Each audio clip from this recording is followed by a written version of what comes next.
Bagaimana mematahkan New World Order Amerika dan sekutunya, lalu memutus juga BRI atau obor Tiongkok agar Indonesia bisa berdiri sejajar dengan Amerika dan Tiongkok di tahun 2045. Indonesia emas, Indonesia 100 tahun. Kita tahu Tiongkok memang menarget negara yang dihutanginya adalah negara yang pasti tidak bisa bayar hutangnya. Namun saat ini banyak negara yang mulai menyadari dan mulai melakukan perjanjian ulang dengan Tiongkok. Salah satunya adalah Nigeria. Kaum oposisi Nigeria memberikan petisi untuk pemerintah melakukan perjanjian ulang dengan Tiongkok. Saat ini, pejabat Nigeria yang berkuasa mulai menyetop proyek-proyek dengan Tiongkok dan juga mempertanyakan kebijakan pejabat lama akan pinjaman Tiongkok tersebut. Tiongkok bakal di-kick out dari Nigeria sepertinya. Di Afghanistan, pinjaman Tiongkok menggunung dan pemerintah sekarang tidak mau lagi terjebak dengan pinjaman hutang.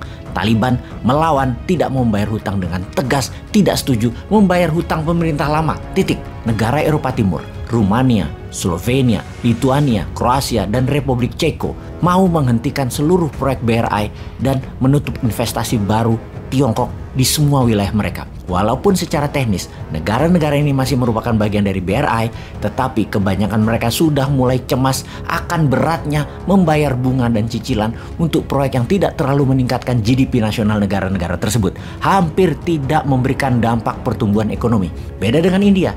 India tidak ambil BRI sama sekali. Narendra Modi memang anti Tiongkok, lebih karena ideologi. Memakai strategi tech amnesty yang berhasil membangun India strategi tersebut.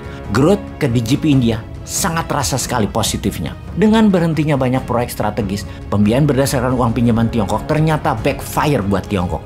Tiongkok kelebihan uang yang dicetak berdasarkan project atau printing money berdasarkan barang produksi. Projectnya berkurang, produknya tidak terserap, dan ini mengakibatkan inflasi di dalam negeri Tiongkok meningkat naik. Repayment pembayaran negara-negara yang menunda pembayaran, juga negara-negara yang menegosiasi hutang, menahan proyek Tiongkok di banyak negara, bite back Tiongkok saat ini. Pukul balik Tiongkok, malah merugi. Efek BRI yang dilawan oleh banyak negara ini ternyata membuat 27% sektor keuangan Tiongkok raport merah, yang semuanya karena proyek BRI. Jadi ke depan Indonesia harus juga melakukan strategi ulang atas hutang Tiongkok, dan bukan hanya hutang Tiongkok, tapi juga hutang-hutang dari lainnya seperti IMF.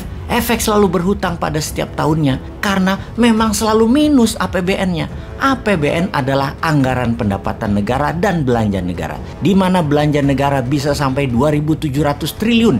Namun pendapatan negara selalu di bawah belanja negara. Pendapatan paling top 2.100 triliun yang mengakibatkan 600 triliunnya selalu ngutang. Kita ini besar pasak dari tiang apa ya? Ini semua harus direview ulang. Ini harus distrategikan ulang. Ini harus ditotal ubah cara berekonominya. Hutang BUMN diklaim sebagai hutang korporasi, itu juga tidak benar. Kan BUMN-nya kementerian, anggarannya dari kementerian, ya APBN juga alias uang negara juga yang dipakai.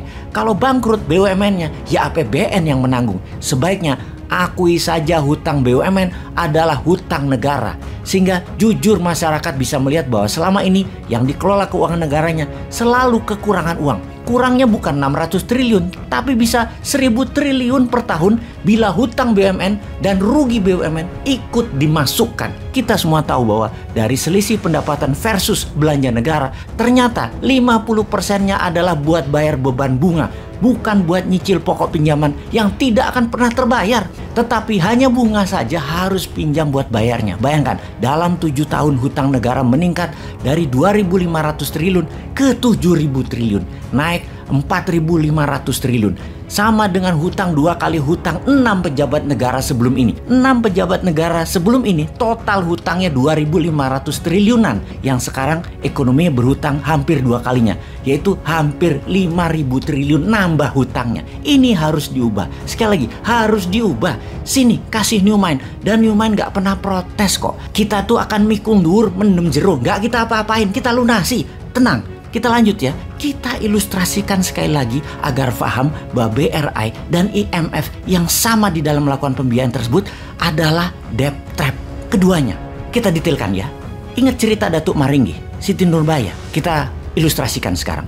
Sang datuk yang bersyahwat besar itu naksir Siti Nurbaya. Setiap hari melihat Siti Nurbaya berjalan ke pasar, Berdetak kencang jantung Datuk Maringgi melihat kecantikan dan kemolekan sang gadis. Lalu sang datuk pun mencari tahu apa yang menjadi minat orang tua Siti Nurbaya. Ternyata mereka adalah orang biasa saja yang ingin terlihat sukses dan terpandang di kampungnya. Padahal keterampilan tidak punya, pengetahuan pun tidak punya. Ini kesempatan emas bagi Datuk Maringgi. Orang tua Siti Nurbaya ditawari peluang usaha beserta modal usahanya. Uang pun mengalir. Kemakmuran keluarga mulai nampak dengan rumah menjadi mewah dan penampilan sosial orang tua Siti Nurbaya menjadi kinclong.